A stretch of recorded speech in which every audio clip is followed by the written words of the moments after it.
Dear students, this is Praveen Kumar Agrawal from Management Department. Welcomes you in my today's lecture of Principles of Economics. In today's lecture, we will discuss upon the concept of monopolistic competition. जैसा कि competition के basis पर हमने market को दो parts में classify किया था. The first one was the perfect market and second one was the imperfect market. Imperfect market को भी हमने तीन पार्ट्स में डिवाइड किया था. Monopoly competition, monopolistic competition and the third one was the oligopoly competition. इन पर्टिकुलर फोर कैटेगराइजेशन में से परफेक्ट कंपटीशन और मोनोपोली कंपटीशन के रिलेशन में डिफरेंट टॉपिक्स को मैंने आपसे प्रीवियस लेक्चर में डिस्कस कर लिया था. आज के लेक्चर में हम मोनोपोलिस्टिक कंपटीशन के टॉपिक को स्टार्ट करने जा रहे हैं. क्या मतलब होता है मोनोपोलिस्टिक कंपटीशन का? मोनोपोलिस्टिक मार्केट और monopolistic competition refers to such type of market situation in which there are large number of sellers selling similar but differentiated products with close but not perfect substitutes, and there is existence of free entry and free exit of firms. कुल मिला के monopolistic market वो particular market होता है जहां large number of sellers और large number of buyers की availability होती है. इसके साथ साथ जितने भी सेलर्स मार्केट में अवेलेबल हैं वो सिमिलर लेकिन डिफरेंशिएटेड प्रोडक्ट्स को सेल कर रहे होते हैं. It means that there is no homogeneity among the products sold by different sellers in the market. हर किसी प्रोड्यूसर या हर किसी सेलर के प्रोडक्ट में डिफरेंशिएशन होता है. इनका क्लोज सब्स्टिट्यूट तो अवेलेबल होते हैं लेकिन कोई भी परफेक्ट सब्स्टिट्यूट एक दूसरे का नहीं होता है. और इसके साथ साथ फर्म्स की फ्री एंट्री और फ्री एग्जिट रहती है. तो हम ऐसे मार्केट सिचुएशन को मोनोपोलिस्टिक मार्केट का नाम देते हैं. टू मस्ट कंडीशन है यहां पर. पहली मस्ट कंडीशन है large number of buyers and large number of sellers की अवेलेबिलिटी है. और दूसरी मस्ट कंडीशन है जितने भी सेलर्स हैं they all are selling the differentiated products. उनके प्रोडक्ट्स में डिफरेंशिएशन होता है और ये डिफरेंशिएशन इस तरीके से होता है कि ये एक दूसरे के क्लोज सब्स्टिट्यूट तो है लेकिन परफेक्ट सब्स्टिट्यूट नहीं होते हैं.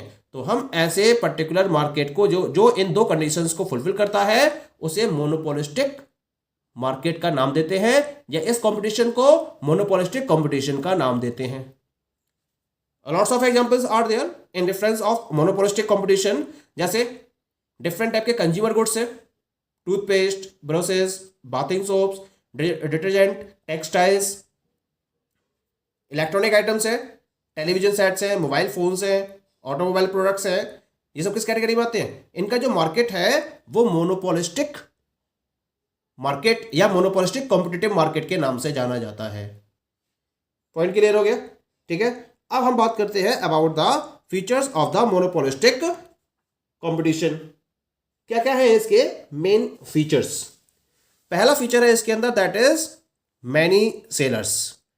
That is very first must condition of the monopolistic competition कि मार्केट में अगर मोनोपोलिस्टिक कंपटीशन है तो इसका मतलब there will be the availability of large number of sellers. Market में लार्ज नंबर ऑफ सेलर्स की अवेलेबिलिटी होगी. That is the very first condition. अगर फ्यू सेलर्स है और number of firm sufficient quantity में अवेलेबल नहीं है तो ऐसे मार्केट को हम मोनोपोलिस्टिक मार्केट की कैटेगरी में नहीं रख सकते. इसके साथ साथ क्या होता है, क्योंकि लार्ज नंबर ऑफ सेलर्स है तो they are having a competition among them. तो उनके बीच में एक कंपटीशन भी रहता है प्रोडक्ट को सेल करने के रेफरेंस में. Okay. The next one is that is the product differentiation. ये सेकंड मोस्ट कंडीशन है. यानी कि जितनी भी फर्म्स या जितने भी सेलर्स मोनोपोलिस्टिक मार्केट में ऑपरेट कर रहे हैं वो डिफरेंशिएटेड प्रोडक्ट्स को प्रोड्यूस कर रहे होते हैं.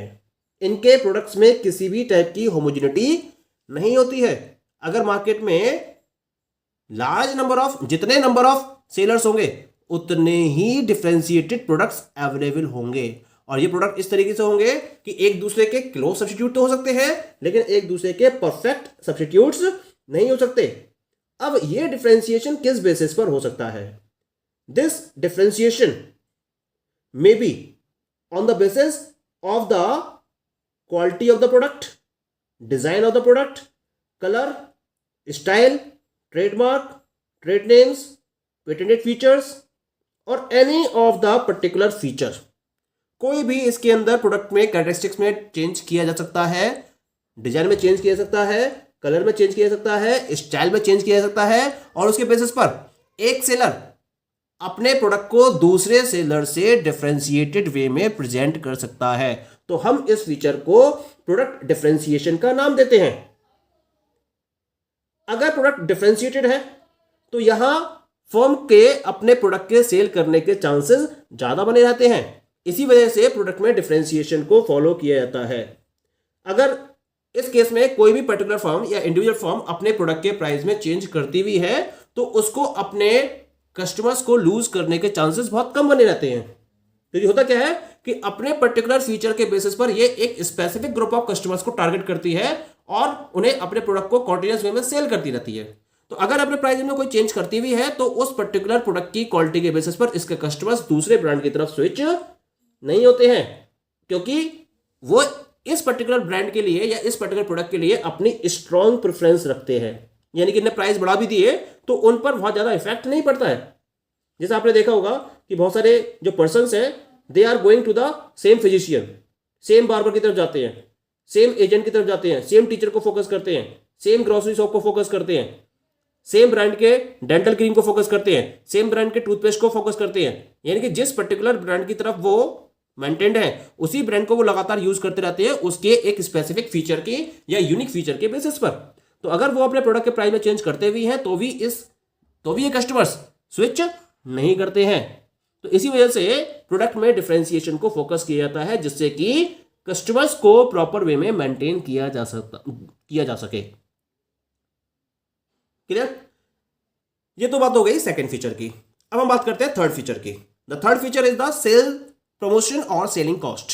क्योंकि यहां पर जितने भी सेलर्स हैं वो डिफरेंशिएटेड प्रोडक्ट्स को प्रोड्यूस कर रहे हैं, तो यहां हर सेलर एफर्ट करता है अपने प्रोडक्ट को मैक्सिमम क्वांटिटी तक सेल करने के लिए, और उसके लिए वो क्या करता है अपने प्रोडक्ट के रेफरेंस में डिफरेंट टाइप के प्रमोशनल एक्टिविटीज को फोकस करता है, एडवर्टाइजिंग को फोकस करता है, सेल्स प्रमोशन स्कीम को फोकस करता है, पब्लिसिटी, पब्लिक रिलेशंस, ऐसे बहुत सारे टूल्स हैं जिसके बेसिस पर कोई भी पर्टिकुलर जो प्रोड्यूसर है वो अपने प्रोडक्ट को प्रॉपर्ली प्रमोट करना चाहता है।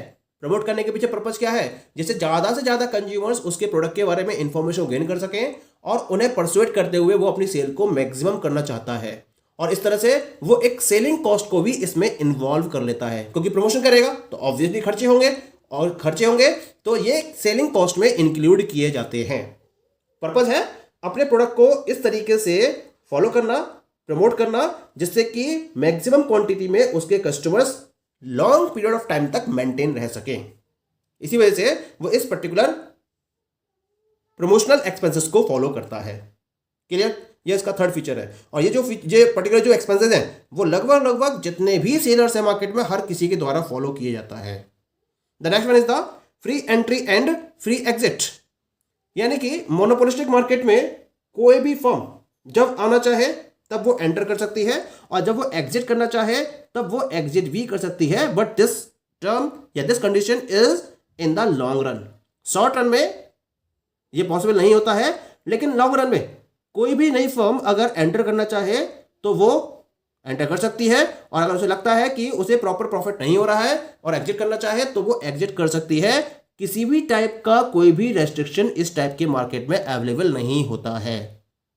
Point is clear? Now come to the next one, that is lack of perfect knowledge. सबसे बड़ी बात क्या होती है? यहां पर परफेक्ट नॉलेज नहीं होती है। जैसा कि परफेक्ट मार्केट में था, यहां बायर्स और सेलर्स दोनों को एक दूसरे के बारे में परफेक्ट इंफॉर्मेशन अवेलेबल थी, लेकिन यहां पर लार्ज नंबर ऑफ सेलर्स है, और क्योंकि उनके प्रोडक्ट में डिफरेंशिएशन होता है तो इस डिफरेंशिएशन के बारे में हर कस्टमर को इंफॉर्मेशन अवेलेबल नहीं होती है, प्रॉपर इंफॉर्मेशन अवेलेबल नहीं है। जो बायर्स है वो सेलर्स के बारे में परफेक्ट नॉलेज नहीं रखते हैं। डिफरेंशिएशन इज देयर, और इस डिफरेंशिएशन के बेसिस पर हर फर्म अलग अलग प्राइस पर अपने प्रोडक्ट को सेल कर रही होती है. Okay, the next one is the non price competition.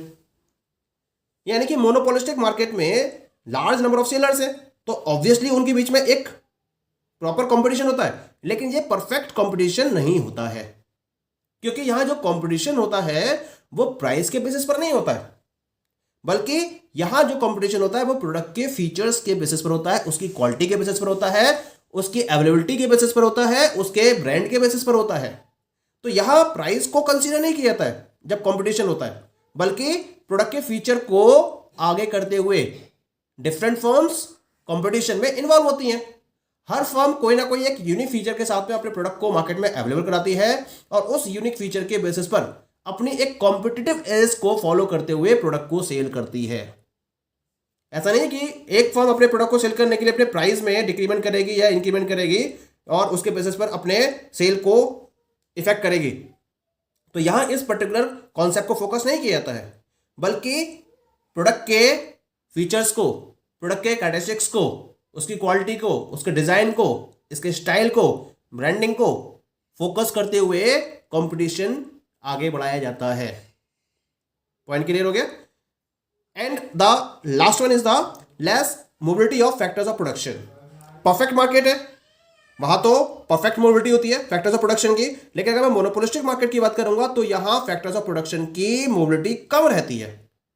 यानी कि इसको आपको प्रॉपर्ली अरेंज करना होता है, क्योंकि नंबर ऑफ फॉर्म्स ज्यादा होती हैं और इनमें प्रोडक्ट डिफरेंशिएशन भी होता है, तो हर किसी की अपनी अपनी रिक्वायरमेंट होती है. तो जितनी भी फॉर्म्स है, हर किसी की रिक्वायरमेंट को कंप्लीट करने के लिए factors of production sufficient quantity में अवेलेबल नहीं होती हैं. इनकी परफेक्ट मोबिलिटी नहीं होती है, बल्कि इनको अरेंज करने के लिए डिफरेंट फर्म्स को अपनी तरफ से एफर्ट्स करने पड़ते हैं और फैक्टर्स ऑफ प्रोडक्शन को अवेलेबल करना होता है. Okay, so these all are the different features of the monopolistic competition. Okay, thank you.